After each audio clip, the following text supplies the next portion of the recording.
Rose, puisque Ford venait d'annoncer l'arrêt de ses activités sportives. François Duval avait donc beaucoup de soucis en tête sous son casque au moment de prendre le départ. Écoutez le récit d'Arnaud de Spiegelard. Ford a décidé de fermer une usine Jaguar à Coventry, 2000 personnes. De fermer le département Cosworth, 600 personnes. D'arrêter Jaguar Formule 1, 200 personnes. Et a remis en doute sa participation au mondial des rallyes. Pour François Duval, l'avenir est plus que jamais un gros point d'interrogation. Apparemment, pour Malcolm, c'est définitivement terminé pour l'année prochaine ou vraiment sur peut-être un championnat privé ou je sais pas. Donc pour l'instant, aucune décision et dans les autres teams, ça bouge pas trop, donc on attend. Malgré cette ambiance morose, l'équipage belge prend le départ du RAC, animé d'un certain optimisme. C'est un rallye difficile, mais qui m'a toujours réussi. Je crois que c'est la 9e fois que j'y participe et je n'ai abandonné qu'une fois, je pense, mais jamais terminé plus loin que 5e, je crois. Donc, c'est un rallye qui nous a toujours réussi, c'est sûr. Donc, puis comme c'est mon 100e ici, j'espère que ça nous permettra de faire un bon résultat pour fêter ça. J'aimerais bien le terminer puisque j'ai abandonné 2 fois en Super 1600. L'année passée, j'ai pas très bien roulé, on a quelques soucis avec la voiture, donc cette année, j'espère que tout va bien se passer et que je vais pouvoir rouler à un bon rythme pour bien apprendre le RAC. C'est quand même un rallye important où il y a un gros plateau, donc j'espère être pas mal à l'arrivée quand même. Traditionnellement, le rallye de Grande-Bretagne se dispute en novembre, en clôture du championnat du monde. Pour des raisons climatiques, les organisateurs ont cette année décidé d'avancer le rendez-vous, espérant rencontrer une météo plus clémente et donc des routes plus sèches. Pas de chance ce week-end en Grande-Bretagne, c'est le déluge, la boue est omniprésente. Un sacré désavantage, me direz-vous, pour Sébastien Loeb qui ouvre la route. Attention 70 mètres, cochon 32 000 euros. Mais le Français est en grande forme et déjoue tous les pronostics. Il assomme la concurrence d'entrée. En 2 spéciales, le pilote Citroën relais Grenoble à 19 secondes et Solberg à 29 secondes. Impressionnant. Pour les 2 champions du monde, la course-poursuite commence dans la spéciale 4. Grenoble scratch, 1 dixième devant Solberg. Loeb 3e, perd 3 secondes. Dans la spéciale suivante, on inverse les positions. Solberg se montre le plus rapide. Le pilote Subaru reprend 5 secondes à Grenoble et 6 secondes à Loeb. La lutte est passionnante. Derrière le trio de tête, Marco Martin, 4e à 32 secondes, est en embuscade. L'Estonien fait le spectacle, en glissade permanente. Martin est à la limite dans chaque virage.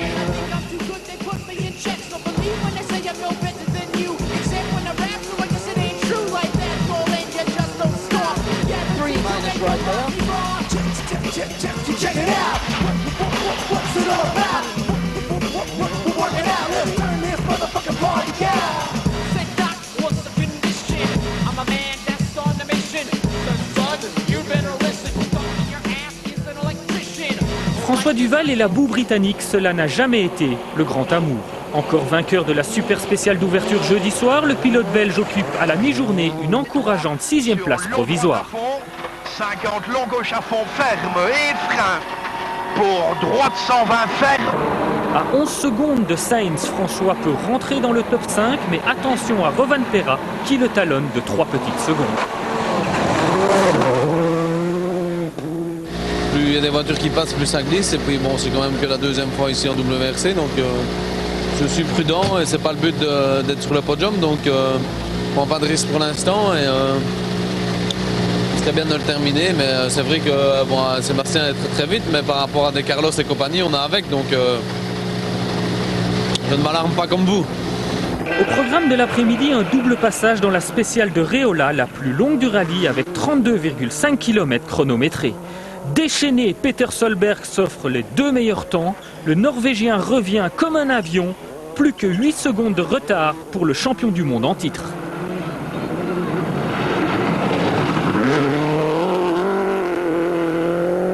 Si Sébastien Loeb reste en tête, il sait qu'il est en ligne de mire.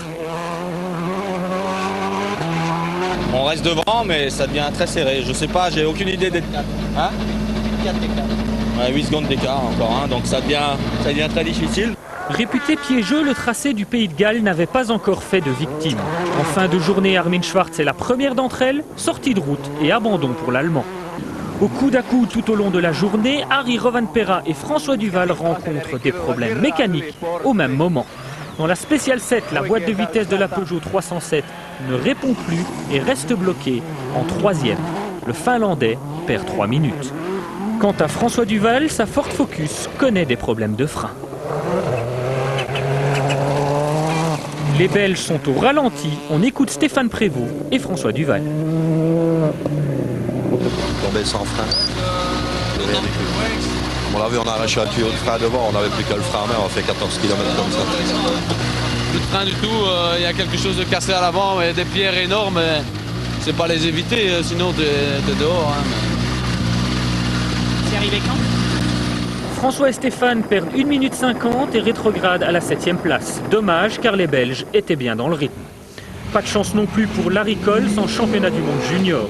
Suite à des problèmes de boulons protégeant le carter de sa Renault Clio, Coles a dépassé les délais de réparation qui sont de 15 minutes maximum. Il est dès lors déclaré hors course. J'ai levé la voiture, j'ai commencé à contrôler le protège-carter, mais il ne me restait plus qu'une vis, donc il fallait absolument que j'en récupère une ailleurs. Je l'ai enlevé complètement pour reprendre une vis sur la boîte de vitesse. Et puis au moment où j'ai voulu remettre le protège-carter, impossible, il était déformé et on n'a pas pu le remettre. Donc on a décidé de partir sans le protège-carter et malheureusement on a quand même pointé 1 minute en retard. Au classement, à la fin de la première étape, Loeb reste en tête, Solberg et Gronholm le talonnent de très près, le suspense reste entier. La première journée de Sébastien Loeb et de François Duval a été exemplaire. Leur deuxième journée sera exceptionnelle car ils vont faire parler la poudre. On retrouve Arnaud de Spiegelard. Sébastien Loeb est un pilote matinal. Comme hier, le Français réalise le premier scratch de la journée devant Solberg et Gronholm. Mais le rallye connaît son premier gros rebondissement dans la Special 9. Marcus Gronholm en chasse, part à la faute. Regardez. Oho, mikä siellä on? Kivi sisällä. Voi vittu, siihen jää. Le Finlandais ne peut pas repartir et doit abandonner. Vittu, mä mitään huomannut. Autre Finlandais, autre déboire. Mikko Hirvonen sort de la route, endommage son radiateur et perd 17 secondes. Nyt oikein täysmiinus. Nyt oikein täysmiinus. 110. Pendant ce temps, François Duval passe à la vitesse supérieure et entame une série de chronos extraordinaires. Il est le plus rapide dans ce secteur 9. Sur long gauche 60 ferme. 60 ferme. 50. Sommet à fond. 50 freins pour nous. François déjoue tous les pièges. Libre dans sa tête, il réalise le scratch dans la Special 12 et dans la Super Special 15. Il termine 2 fois 2e et 1 fois 3e. François, c'est le pilote du jour. À 23 ans, dans les circonstances difficiles qu'on connaît, la performance de François est tout bonnement remarquable.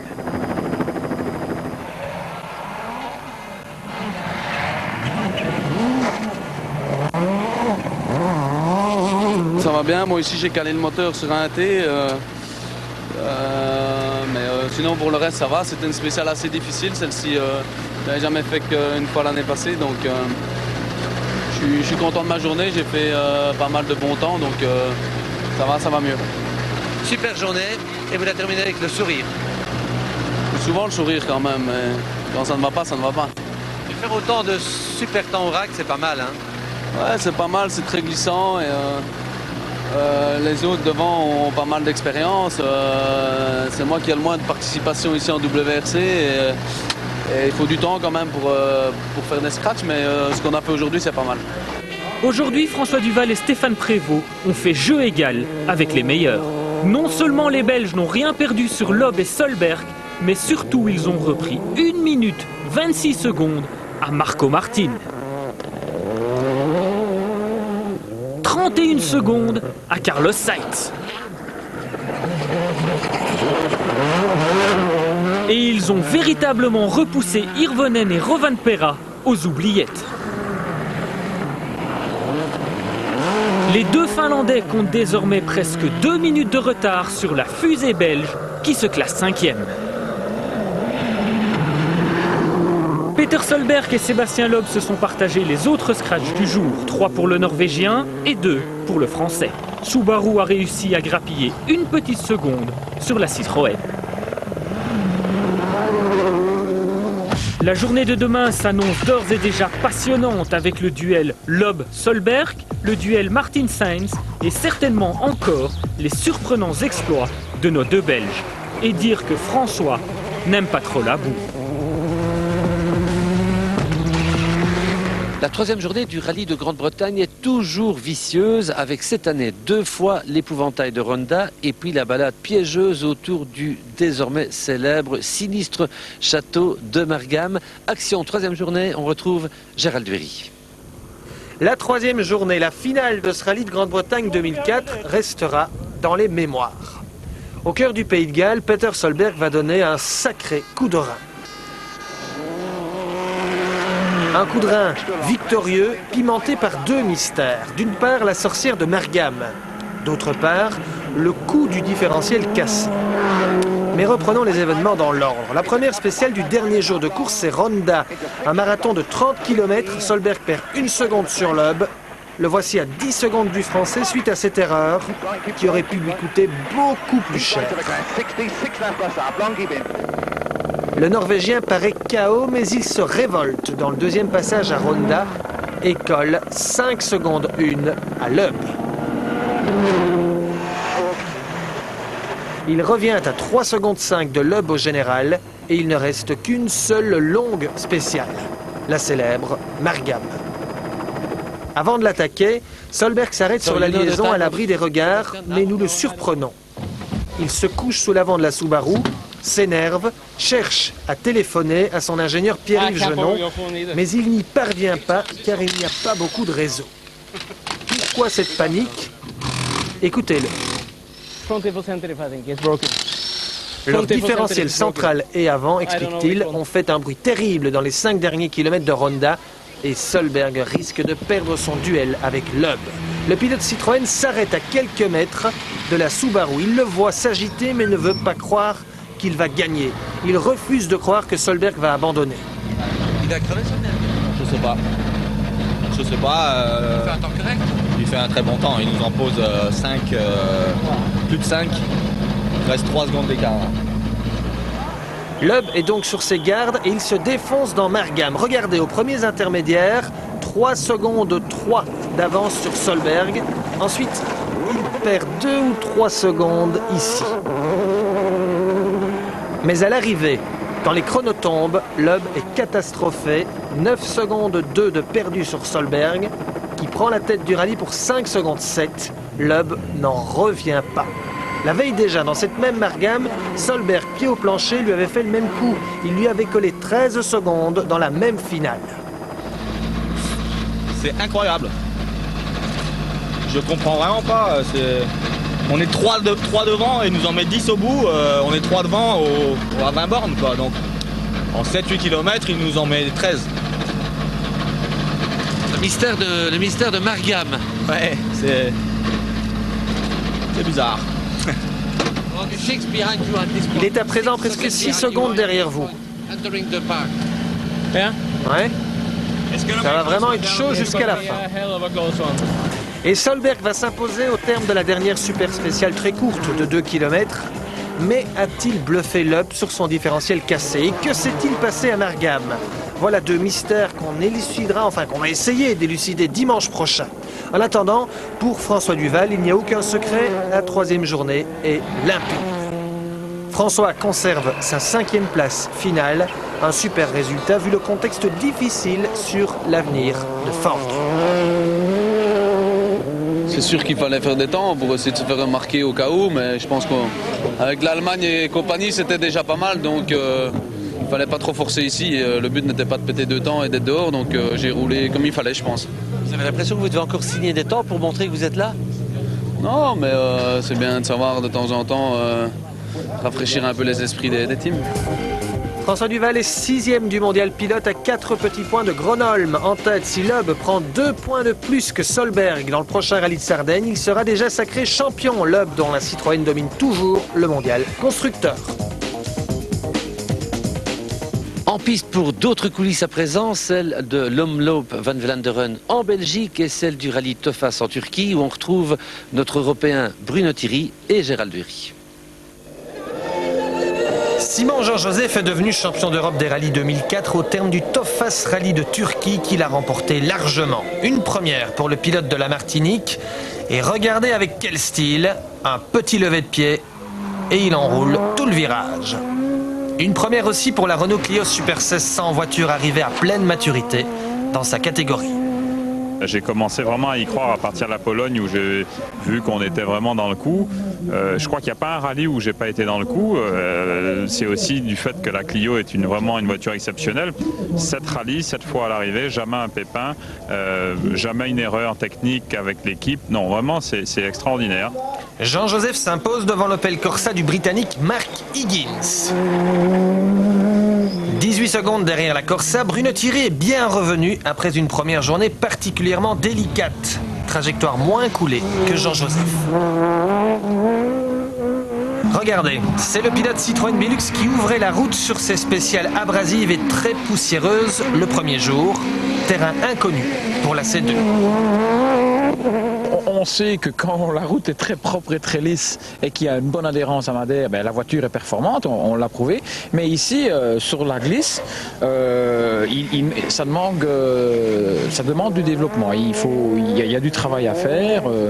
Et notamment, je pense aussi que le jour où la voiture va rouler sur la terre, il y aura encore beaucoup de travail parce que c'est pas au point. Le moteur manque un peu de souplesse. Et comme avec des slicks sur la terre, il faut quelque chose de progressif. Et elle n'est pas progressive pour l'instant. Donc, et ici, matériellement, on ne sait rien faire. Donc, on évolue, mais on est encore loin des temps de la Renault Clio, quoi. N'oublions pas que la Citroën C2 Chronos dispute sa première saison et qu'à l'époque, lorsque la Clio est sortie, elle n'est pas non plus devenue immédiatement la reine de la catégorie. Bref, laissons le temps au temps et saluons les chronos de Thierry le deuxième jour. De Super Chrono face à la Fiat Punto de Volkan Isic et à la Fiat Palio de Hamdi Unal. En outre, avec le nouvel abandon de l'Italien Luca Pedersoli, deuxième du championnat, Bruno Thierry et Citroën ont un bel objectif pour cette fin de saison. À nous maintenant, avec notre Citroën et tout le team Chronos, d'essayer de gagner cette deuxième place au niveau du championnat d'Europe. Et être vice-champion, ça serait bien aussi pour la première année de la Citroën C2. Le rallye Tofas en Turquie se déroulait en même temps que l'Omloop van Vlaanderen en Belgique. C'était la 7e manche de notre championnat national. Thierry Cassard l'a filmé et Gérald Dury l'a vécu au cœur de la course.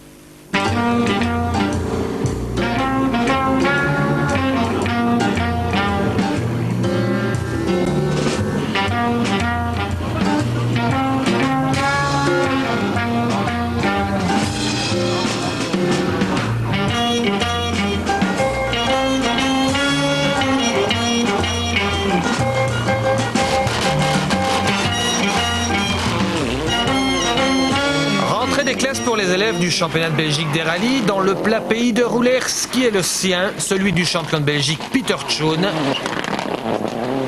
Immédiatement aux commandes de l'épreuve avec sa Toyota, 9 secondes devant l'autre Corolla, celle de Tim Van Parijs, et 22 secondes devant l'ancienne Subaru Gruppa, celle de Bernard Münster. Mais Van Parijs crève à l'arrière droit, et ce n'est pas tout. Crevaison tout à l'heure, hein? Oui, mais on a des problèmes avec les freins avant. Dans le virage rapide, la première fois que je freinais, il n'y a pas de frein, seulement derrière. Et le premier, une 800 mètres, tout à fond, premier freinage, je freine comme ça et partir en arrière. Et moi, je pense que c'était fini, mais bon, on est encore là. Voici donc Schoen avec plus de 3 minutes d'avance au terme de la première journée. Si vous gagnez demain, vous êtes champion? Moi, je ne sais pas. Lui, il fait le calcul. Hein. Il paraît, oui. Malheureusement, le lendemain...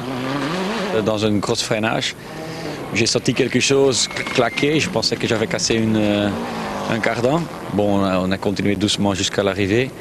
Et là, on a enlevé la roue et on a vu qu'il y a une pièce du moyeu qui a cassé.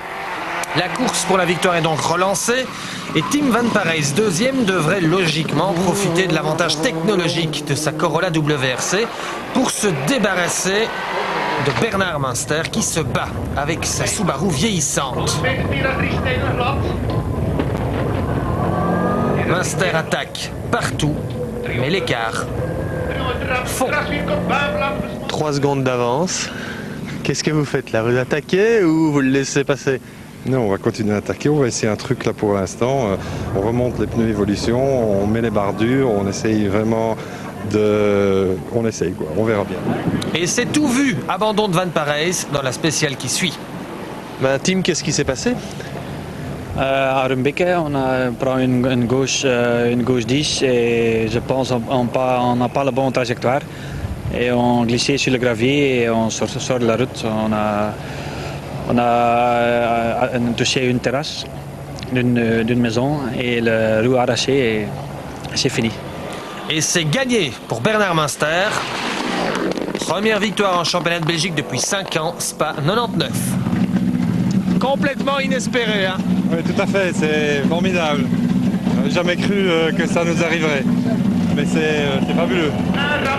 Fabuleux aussi, les passes d'armes à Lejonge sur la spéciale show du zoning de Roulers entre Bernard Munster au volant et les petites Super 1600.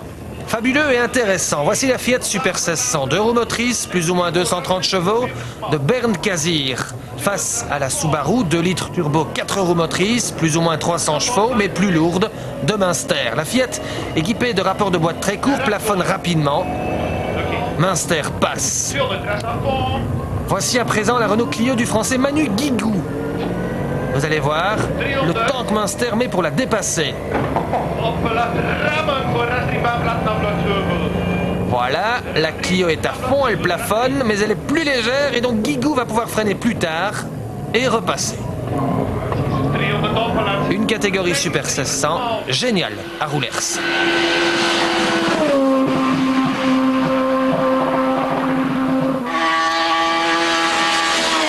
Et un léger avantage pour Kazir le premier jour. La pression sur moi, parce que c'était toute la journée 6 secondes, 8 ou 12 secondes, donc on verra bien ce que ça va donner. Vous pensez pouvoir aller chercher la Fiat de demain? Bien, oui. J'espère bien. Oui, on va y arriver. Et Guigou revient à égalité avec Kazir à 5 spéciales de l'arrivée, bien secondé par Philippe Drouven, copilote de Duval au Japon. Tout va se jouer dans la dernière spéciale. Si Kazir gagne, il est aussi champion. Stress et délivrance. Kazir a gagné. Oui, merci. Très content. Génial, première année que la Fiat est champion. Oui, je pouvais pas rêver de ça, mais c'est comme ça. Je suis très heureux. C'était une course formidable. Quelle course, Philippe, hein? C'était assez extraordinaire le final. Là. Donc voilà, on a été. Bernd a été plus fort que nous aujourd'hui. Revanche à Aspengård, bien sûr. Et vous, comment vous faites la revenue du Japon et puis une semaine folle à nouveau, hein? Oui, bien sûr, mais ça, c'est pas grave. Hein. Il y a des gens qui ont plus difficile que ça dans la vie. Olivier Collard, par exemple, qui cassera trop vite son embrayage, et Cédric Verès, son différentiel pour sa première course avec la VW Polo, Super 1600, avant de repartir, grand sourire. C'est comment la Polo Super 1600? C'est la groupe N, on fait défiler sur l'accéléré. Voilà. Une Super 1600, ça marche fort, mais ça demande beaucoup de développement. Voici la nouvelle Ford Fiesta de Dominique Breunel et des problèmes de boîte pour le nouveau bébé. C'est votre fille? Oui, elle a pratiquement 2 ans. Et la voiture derrière vous, elle n'a pas 2 ans? Non plus, pas encore. Et on est en train de vivre une première mondiale ici? Oui, absolument, oui, c'est la première fois que la Fiesta roule sur l'asphalte. Alors, ça se passe comment? Difficilement. Moi, je me trouve à l'école aujourd'hui. Il faut apprendre beaucoup et petit peu, on commence quand même à améliorer nos temps, mais on est loin encore, assez loin. Bob Colsoul, lui, n'ira pas très loin. Départ, première spéciale. C'est ma faute parce que t'es parti trop vite, trop brut. Et ça fait clang, 2 cardans cassés. Sans cette faute, Colsoul et son jeune copilote amutoir Renaud Jamoul pouvaient gagner le groupe N. D'autant plus que Xavier Busch renoncera très rapidement sur problème moteur. Voici donc le leader du groupe N à mi-course, le jeune Steve Materne de Saint-Tron, sur une Mitsubishi de chez Kolsu. Qui est en tête du groupe N? Moi, je pense. Oui, c'est la première fois. Malheureusement, un turbo cassé le retarde alors qu'une crevaison élimine Olivier Cartel et Pascal Lopez. Reste l'irréductible Chris Prinsen. Première victoire de la Renault Clio 2 roues motrices au général en groupe N. Autre première, voici le petit Lenny, le fils de Larry Coles, venu supporter sa marraine Daisy, qui crève sous ses yeux. Elle termine 3e en A7 derrière les Focus Tour de Pernel et Vanesse, vainqueur. Première aussi sous les yeux de madame pour Stéphane Boulens dans le challenge Citroën C2. Et enfin, enfin, ça fait tellement longtemps que je cours derrière celle-là. Et ce, malgré une visite dans les bas-côtés. Boulens prend aussi la tête du challenge après l'abandon de Van Lanker. Stéphane Petitjean lui sort de l'ombre en terminant 2e. Mais cet homme-là, Van Vlanderen, a été marqué par le festival des propulsions. Paul Lietard, 5e sur la vieille BMW M3. Andy Lefebvre, impressionnant 4e sur la nouvelle 6 cylindres, boîte séquentielle. Et voici la voiture dont on a le plus parlé, la nouvelle Porsche de Marc Duet qui préfigure la future catégorie GT et un challenge Porsche lancé par Gérard Magnette, Enquête. Alors Gérard, philosophie de ce projet Porsche? Rapporter du spectacle à des budgets tout à fait abordables et le plaisir de conduite. Je me suis bien amusé, je vais encore bien m'amuser tout à l'heure et demain, certain, avec un truc comme ça, on peut que s'amuser. D'abord, je voudrais dire bienvenue parce que je crois que au plus il y a des initiatives de ce genre, au mieux on se porte. En tout cas, l'initiative est louable. Je trouverais ça plutôt sympa qu'on puisse trouver en tout cas un minimum de 5 à 6 pilotes qui puissent le faire. Ça s'adressera à quel type de pilote? Je crois un peu tout le monde, aussi bien les jeunes que les plus âgés. Je crois que c'est un produit qui est ouvert à tout le monde. Moi, je trouve que c'est une très bonne idée. Le seul problème, je crois que c'est pas de données, c'est une formule qui est assez coûteuse. Ce serait 8 fois 35 000 € et ça me semble quand même difficile à trouver. Oui. Moi, je fais un rallye, mais tout compris, assurance et tout, ça me coûte un tiers du prix de location de la Porsche. On pratique un sport qui n'est pas bon marché. Et je crois que c'est presque interdit de parler d'argent. C'est jamais écrit sur le front de quelqu'un s'il dispose de l'argent, oui ou non. Alors, il y a des sponsors, il y a la fortune personnelle, et il y a les économies de plusieurs personnes. Donc l'argent, c'est quelque chose de... On n'en parle pas. Peter, ça vous plairait de rouler avec une NGT l'année prochaine? On va d'abord essayer une fois la voiture. Je ne sais pas, c'est une idée, mais il faut d'abord que je roule une fois avec. L'idée de faire quelque chose avec le Porsche, le spectacle est là, comme vous voyez avec Marc. C'est une voiture magnifique. Mais moi, je pense qu'il y a encore beaucoup de marques qui peuvent être intéressées, comme un Nissan, comme un BMW, pourquoi pas un M3, pourquoi pas un Renault Clio, le V6. Il faut voir un peu les constructions et les caractéristiques des voitures. S'il faut faire passer une voiture de 1800 kg à 1100 kg pour avoir le même rapport poids-puissance, je pense que ça va être relativement cher. Donc tout va être une question de diplomatie et de politique, je pense. Et bon, mais malheureusement, c'est le RACB qui va devoir le faire. La fiche technique doit être faite, présentée par la marque, et c'est le RACB qui va faire un règlement technique, comment on peut rouler dans cette catégorie des voitures GT. Devenir pilote ou copilote en rallye, ça ne s'improvise pas. Une licence, ça ne s'achète pas. C'est quelque chose qu'on mérite parce qu'on connaît les règles du jeu et on peut les appliquer dans le concret. Donc je pense que l'aspect sécurité sera essentiel pour la réussite de cette coupe, tout comme ça l'est pour nous d'ailleurs. Est-ce que n'importe qui peut piloter cette voiture? Il y a quand même près de 400 chevaux. N'importe qui ne peut rien piloter ni ne conduire. Donc il y a toujours des bons, des moyens, des tout bons. Mais n'importe qui, non, bien sûr que non. N'importe qui ne peut pas conduire un tracteur. On trouvera des bons. Oui, car la Porsche va très fort. 3 temps scratch pour Marc Duet, et quelle musique!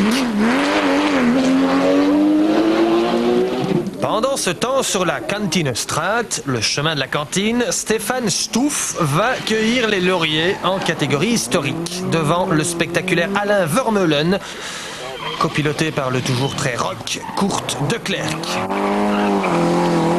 Le premier étranger troisième, c'est le Britannique Christian Brun, alors que les super favoris, Gabi Goedesen, Philippe de Pelsmaker, ne terminent que 6e.